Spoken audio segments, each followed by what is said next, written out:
Salut à tous, donc aujourd'hui je vous fais une petite vidéo, pas très longue, histoire de vous montrer un petit peu la pièce d'élevage, les spécimens que je possède, vous remontrer un petit peu ce que j'ai, comment la pièce est disposée, et en même temps je vais vous montrer quelques nourrissages au passage, vu que j'en ai fait quelques-uns aujourd'hui. Voilà, allez c'est parti, on y va. Donc on va commencer par cette batterie là, donc là je suis désolé, j'ai la poubelle devant. Donc à ce niveau là, j'ai un terrarium qui est vide. Au-dessus, je vais avoir donc terrarium donc où j'ai Pantherophis guttatus mâle albinos. Donc ça, c'est un de mes reproducteurs. Au-dessus, on va remonter, on va être sur une Goniosoma oxycephala. Vous avez pu voir la vidéo qui est sortie sur elle. Donc un assez grand terrarium que j'avais expliqué. Je vais le modifier et la gonio va passer dans un autre terra. Car celui-ci, il est réservé pour une autre espèce que je vais avoir d'ici un an. Peut-être même avant. Et ça va être cool. Donc voilà, terrarium assez sympa. C'est vrai que j'aime beaucoup les terras assez grands comme ça sur la hauteur pour les couleurs asiatiques. Ensuite à côté on a un terrarium donc en provisoire car celui-ci il est en quarantaine. Le boa albinos est en quarantaine car j'ai chopé des acariens et je suis en train donc de traiter le terra et traiter le boa. Donc celui-ci pour l'instant il est ici. En dessous on a le Botrochelys albertisi femelle, donc vous pourrez voir manger dans un moment. Et je vous expliquerai quelques petites choses sur le nettoyage en fait, quand je vais nettoyer le terrarium. Là je la laisse manger tranquille, ensuite je la sors et je vais faire tous les copeaux en fait. En dessous nous avons le python Regius de cystique qui est en train de finir de manger. Donc pareil, il mange tranquillement, ça se passe bien, et ensuite copeaux. Donc pourquoi je les nourris et ensuite je fais les copeaux? Tout simplement, une fois qu'ils sont nourris, je les prends délicatement, je les mets dans un bac et je fais le terrarium.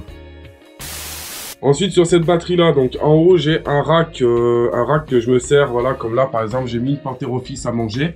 Ensuite elle va retourner dans son terra. C'est des bacs que je garde pour les naissances ou les serpents de petite taille que je mets en quarantaine. Donc au lieu de le jeter, je l'ai gardé en hauteur. Ensuite on a le pogona. Ensuite quand on descend, on a un terrarium de vide pour l'instant. Comme je suis dans les périodes de repro et il y a pas mal de choses qui sont en train de bouger en ce moment.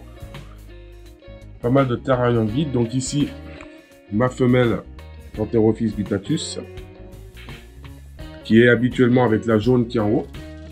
En dessous, on a ma femelle Python Regius.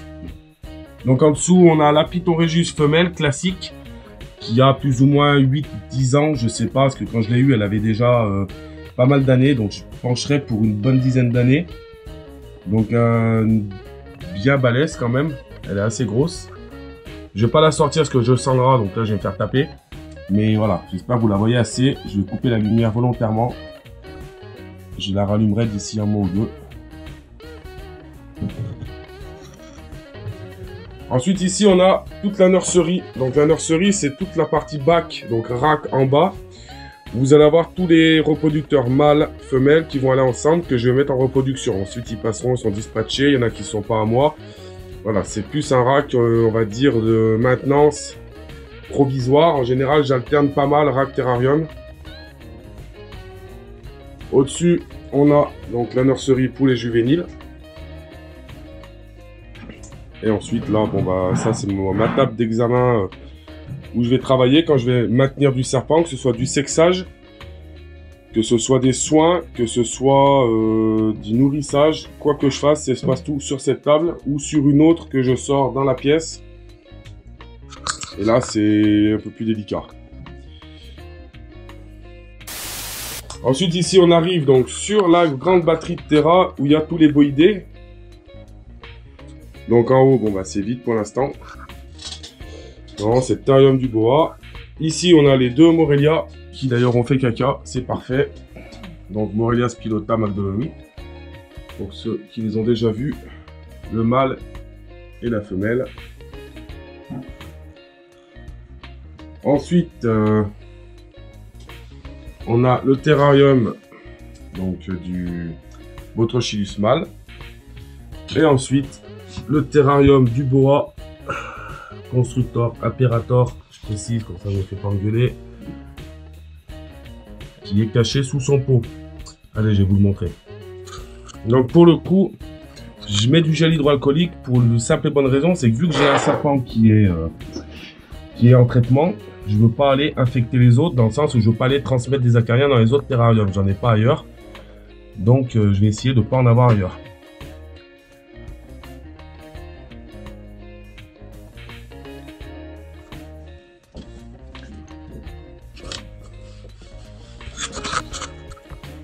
Je pourrais pas faire mieux que ça, je suis désolé. Donc je tiens à préciser, mon sol est propre, ça c'est des copeaux, il est désinfecté toutes les semaines. Mais là, elle n'a pas trop envie. Donc vu que je suis tout seul, je peux pas filmer et la manipuler. Donc je vais la laisser tranquille, mais voilà, comme ça vous pourrez la voir. Donc plus ou moins, elle doit être dans les 1m80, 1m90, pas bien plus. Au niveau du poids, elle doit être dans les 6 kg, si je dis pas de bêtises. La dernière fois que j'ai pesé, elle était à 5,8 kg, donc je pense qu'elle a dû prendre un peu quand même, ça fait quelques temps déjà. Et au niveau du caractère, super bien. Au niveau du nourrissage, bah, comme d'hab, hein, c'est du bois, donc ça mange super bien.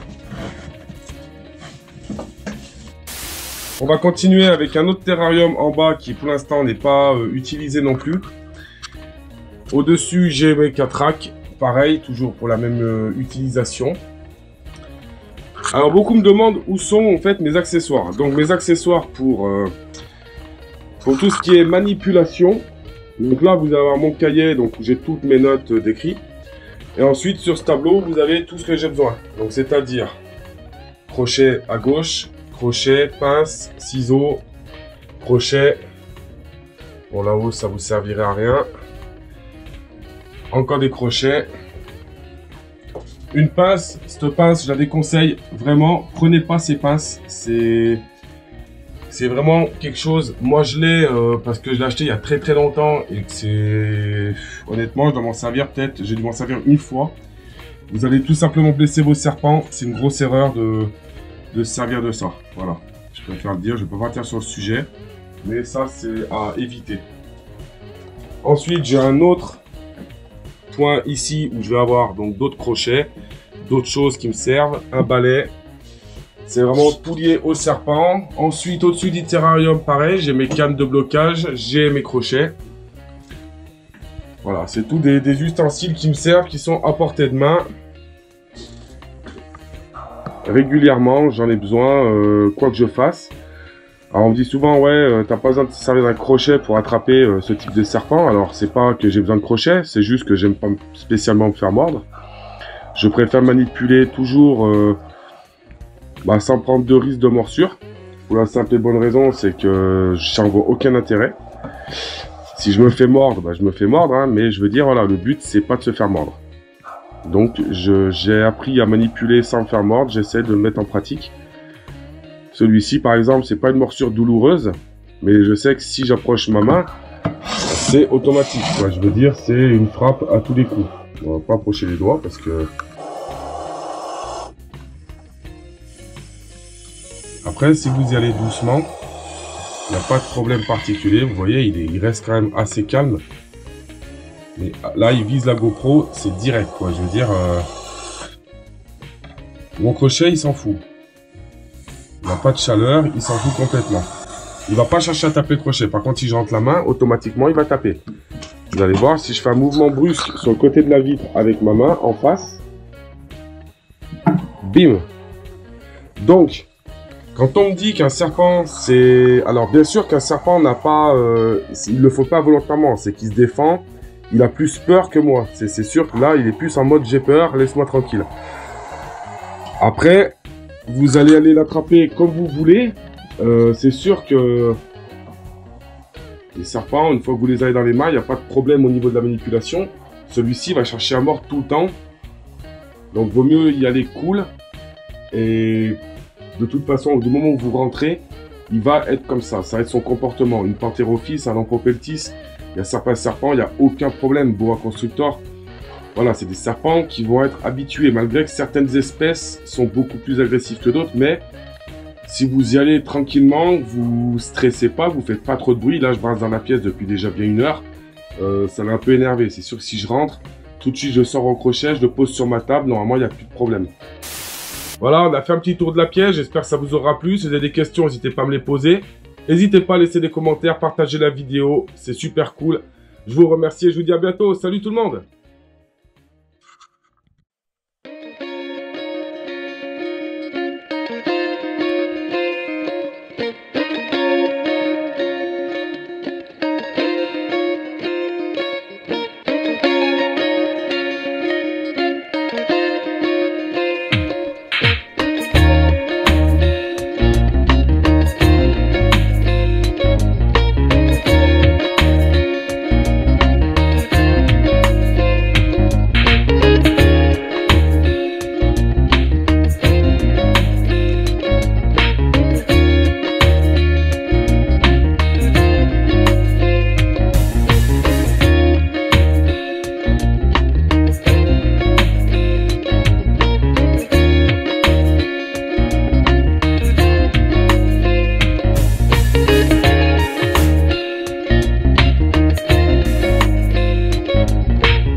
Alors je vais vous faire un petit descriptif rapide au niveau du python à lèvres blanches. Il me semble que je l'avais fait mais je vais revenir dessus. Donc là je viens de la nourrir. Je vais en profiter pour enlever les bouts de mue en fait, parce qu'elle a fait sa mue il n'y a pas longtemps. Et ce que vous voyez là en fait, c'est tout simplement, si vous préférez, le Botochilus, lui il va déféquer en 2 fois en fait. Il va faire une première partie, ça va être tout ce qui est poils et os. Et ensuite, il va faire le reste. Donc ça, il va y recracher par la bouche. Et ensuite, le reste, par l'autre côté, en fait, comme normal, comme tous les serpents. Et il va faire le reste, en fait, sous forme de caca, comme les autres. Parce qu'on m'a demandé, il n'y a pas longtemps, ce que c'était que cette boîte, cette espèce de petite boule de poils bizarre qu'il avait dans son terrarium. Et il comprenait pas. J'en profite, en fait, pour nettoyer le terra, parce que... Hormis ça, je ne peux pas trop y aller.